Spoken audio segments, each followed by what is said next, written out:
thiang hi ma xua thôi na na nan chu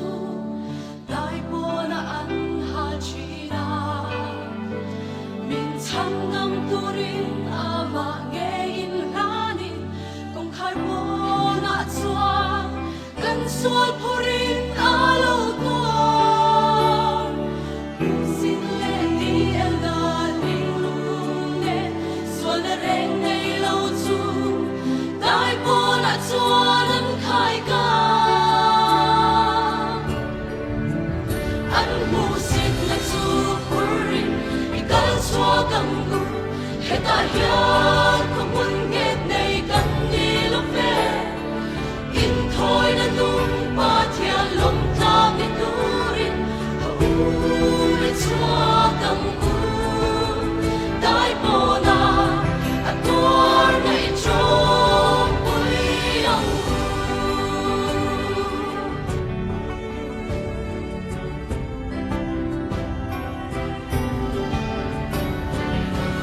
Hera kil makin a in buang chua Hosana sai formase Valalum oi na chukal paritanga Tingan che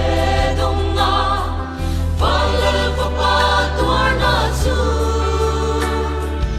Atil di thaylo na lulung chu Ho i manangu Kan tharau ta tam na ki An mu sin na chu purin ikal chua kam heta hian kumun het nei kan ni lo ve in thôi na lung pa thia lom ta mi turin ho u chua kam dai po na ator nei chom pui ang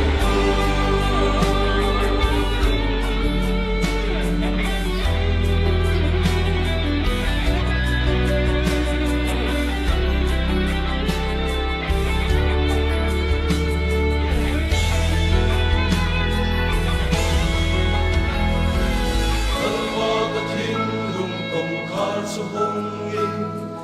tai mo na kalo chua ke lei mal song na ani hel nu fia tum ni